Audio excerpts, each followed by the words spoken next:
La seconde année du règne de Nebuchadnezzar, Nebuchadnezzar eut des songes. Il avait l'esprit agité et ne pouvait dormir. Le roi fit appeler les magiciens, les astrologues, les enchanteurs et les chaldéens pour qu'ils lui disent ses songes. Ils vinrent et se présentèrent devant le roi. Le roi leur dit, « J'ai eu un songe, mon esprit est agité et je voudrais connaître ce songe. » Les chaldéens répondirent au roi en langue araméenne, « Ô roi, vis éternellement. Dis le songe à tes serviteurs et nous en donnerons l'explication. » Le roi reprit la parole et dit aux Chaldéens, « La chose m'a échappé, si vous ne me faites connaître le songe et son explication, vous serez mis en pièces et vos maisons seront réduites en un tas d'immondices. Mais si vous me dites le songe et son explication, vous recevrez de moi des dons et des présents et de grands honneurs. C'est pourquoi dites-moi le songe et son explication. » Ils répondirent pour la seconde fois, que le roi dise le songe à ses serviteurs, et nous en donnerons l'explication. Le roi reprit la parole et dit, « Je m'aperçois, en vérité, que vous voulez gagner du temps, parce que vous voyez que la chose m'a échappé. Si donc vous ne me faites pas connaître le songe, la même sentence vous enveloppera tous, vous voulez vous préparer à me dire des mensonges et des faussetés, en attendant que les temps soient changés. C'est pourquoi dites-moi le songe, et je saurai si vous êtes capable de m'en donner l'explication. » Les Chaldéens répondirent au roi, « Il n'est personne sur la terre qui puisse dire ce que demande le roi, aussi jamais roi, quelque grand et puissant qu'il ait été, n'a exigé une pareille chose d'aucun magicien, astrologue ou chaldéen. Ce que le roi demande est difficile, il n'y a personne qui puisse le dire au roi, excepté les dieux, dont la demeure n'est pas parmi les hommes. » Là-dessus le roi se mit en colère, et s'irrita violemment. Il ordonna qu'on fasse périr tous les sages de Babylone. La sentence fut publiée, les sages étaient mis à mort, et l'on cherchait Daniel et ses compagnons pour les faire périr. Alors Daniel s'adressa d'une manière prudente et sensée à Arjoc, chef des gardes du roi, qui était sorti pour mettre à mort les sages de Babylone. Il prit la parole et dit à Arjoc, commandant du roi, « Pourquoi la sentence du roi est-elle si sévère ?» Arjoc exposa la chose à Daniel. Et Daniel se rendit vers le roi et le pria de lui accorder du temps pour donner au roi l'explication. Ensuite Daniel alla dans sa maison, et il instruisit de cette affaire Anania, Michaël et Azaria, ses compagnons, les engageant à implorer la miséricorde du Dieu des cieux, afin qu'on ne fît pas périr Daniel et ses compagnons avec le reste des sages de Babylone. Alors le secret fut révélé à Daniel dans une vision pendant la nuit.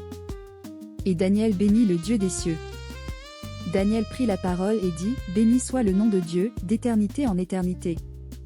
À lui appartiennent la sagesse et la force. C'est lui qui change les temps et les circonstances, qui renverse et qui établit les rois, qui donne la sagesse aux sages et la science à ceux qui ont de l'intelligence.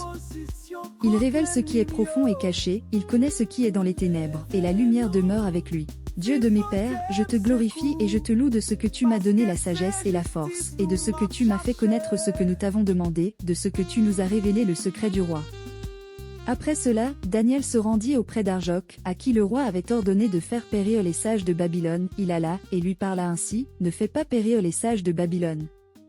Conduis-moi devant le roi, et je donnerai au roi l'explication. » Arjoc conduisit promptement Daniel devant le roi, et lui parla ainsi, « J'ai trouvé parmi les captifs de Juda un homme qui donnera l'explication au roi. » Le roi prit la parole et dit à Daniel, qu'on nommait Beltchatsar, « Es-tu capable de me faire connaître le songe que j'ai eu et son explication ?» Daniel répondit en présence du roi et dit, « Ce que le roi demande est un secret que les sages, les astrologues, les magiciens et les devins ne sont pas capables de découvrir au roi. Mais il y a dans les cieux un Dieu qui révèle les secrets et qui a fait connaître au roi Nebuchadnezzar ce qui arrivera dans la suite des temps. Voici ton songe et les visions que tu as eues sur ta couche. Sur ta couche, ô roi, il t'est monté des pensées touchant ce qui sera après ce temps-ci, et celui qui révèle les secrets t'a fait connaître ce qui arrivera. Si ce secret m'a été révélé, ce n'est point qu'il y ait en moi une sagesse supérieure à celle de tous les vivants, mais c'est afin que l'explication soit donnée au roi, et que tu connaisses les pensées de ton cœur. Ô roi, tu regardais, et tu voyais une grande statue, cette statue était immense, et d'une splendeur extraordinaire, elle était debout devant toi, et son aspect était terrible. La tête de cette statue était d'or pur, sa poitrine et ses bras étaient d'argent, son ventre et ses cuisses étaient d'airain, ses jambes, de fer, ses pieds, en partie de fer et en partie d'argile. Tu regardais, lorsqu'une pierre se détacha sans le secours d'aucune main, frappa les pieds de fer et d'argile de la statue, et les mit en pièces. Alors le fer, l'argile, l'airain, l'argent et l'or furent brisés ensemble, et devinrent comme la balle qui s'échappe du nerf en été, le vent les emporta, et nulle trace n'en fut retrouvée.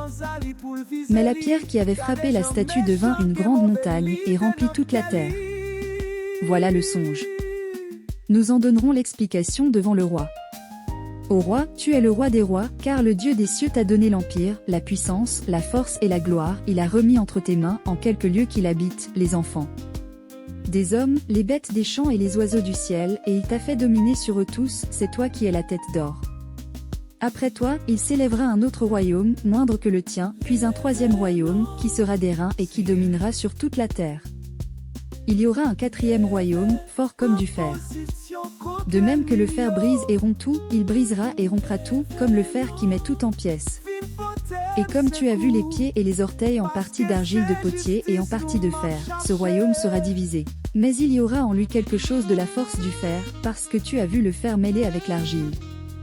Et comme les doigts des pieds étaient en partie de fer et en partie d'argile, ce royaume sera en partie fort et en partie fragile.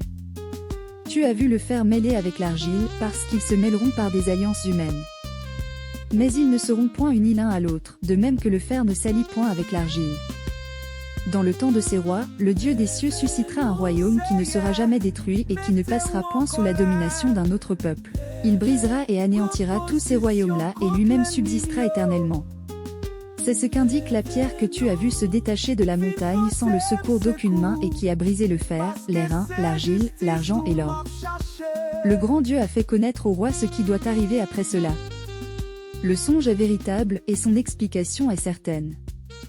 Alors le roi Nebuchadnezzar tomba sur sa face et se prosterna devant Daniel, et il ordonna qu'on lui offrît des sacrifices et des parfums. Le roi adressa la parole à Daniel et dit, « En vérité, votre Dieu est le Dieu des dieux et le Seigneur des rois, et il révèle les secrets, puisque tu as pu découvrir ce secret. » Ensuite, le roi éleva Daniel et lui fit de nombreux et riches présents. Il lui donna le commandement de toute la province de Babylone et l'établit chef suprême de tous les sages de Babylone. Daniel pria le roi de remettre l'intendance de la province de Babylone à Shadrach, Meshach et Abed-Négo. Et Daniel était à la cour du roi. Mettez-vous en colère, proposition contre l'ennemi. Levez-nous, fin potem secours, parce que c'est justice nous m'a cherché.